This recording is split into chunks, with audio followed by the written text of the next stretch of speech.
as America's top karate welterweight for over a decade. 26 wins with just 2 losses, 16 of those wins by knockout. Fighting tonight out of Orange, California, USA, here is Raymond Real Deal Daniels.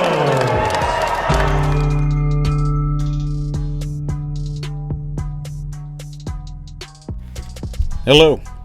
To give a bit of context for what we're about to see, Raymond Daniels is a 6th degree black belt in Kempo Karate with also a 5th degree black belt in Taekwondo. The harmony he expresses wielding these 2 disciplines is masterful, to say the least.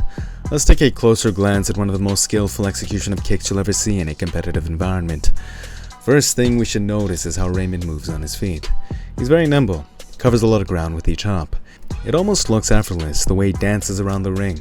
This is decades of diligent practice, and also his fascia, ligaments, and tendons more efficiently generating propulsion through their elastic properties. Like, he almost has trampolines built into his calves. But there is a double-edged sword to this way of moving.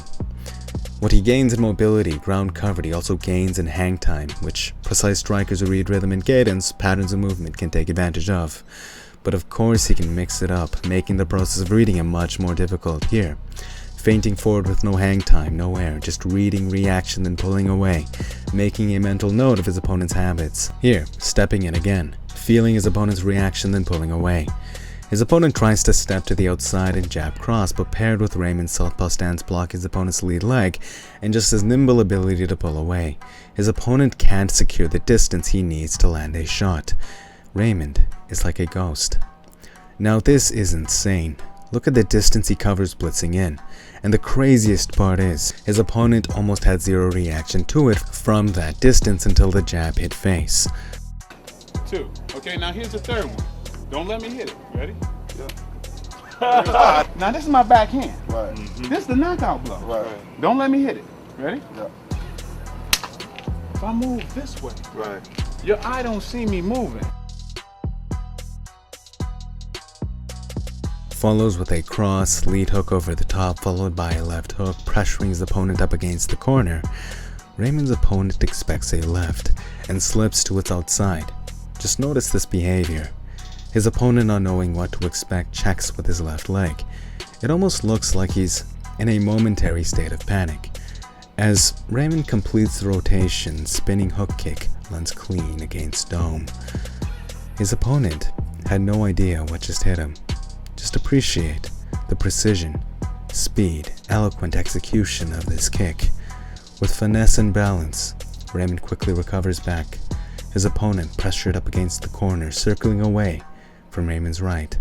Notice, Raymond is actually a southpaw, and here, he has swapped stances into orthodox. He alternates back to southpaw as a feint.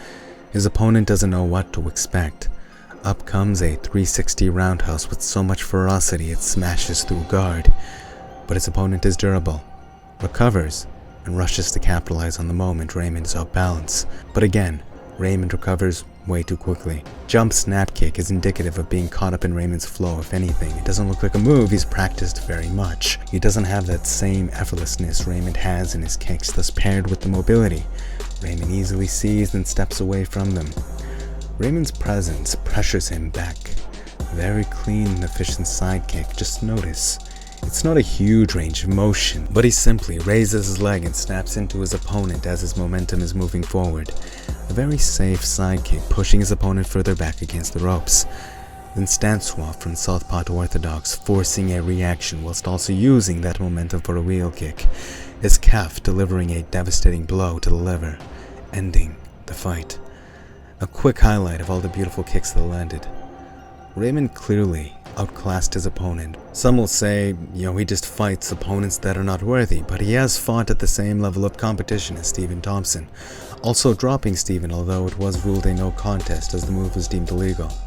Nonetheless, Raymond highlights a beautiful fusion between karate and taekwondo, orchestrating a style thought to be too flashy to be practical.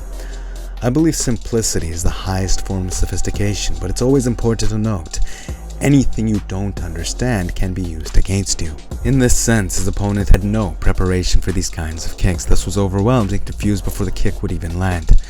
There are a few things you can do to deal with them. The simplest, if you have the space, is to move back, leaving the distance they need to strike you.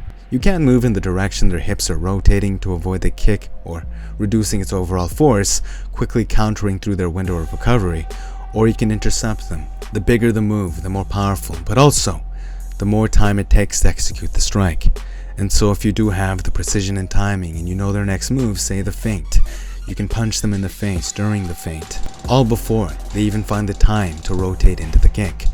If it's a spinning back kick, hook kick, or wheel kick, you can kick them in the ass to knock them off balance. But then again, it's Raymond Daniels.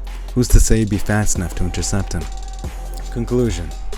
Raymond has brought himself to the top of an arena not just through tremendous skill, but also through exploiting a knowledge advantage. And there is nothing a knowledge advantage likes more than fear. That being said, its only true remedy is understanding, and for that I'd suggest you don't just know of, but feel the understanding for yourself. Hope you guys enjoyed the video. Please don't forget to like and subscribe if you did. It's Karma, and until next time, peace.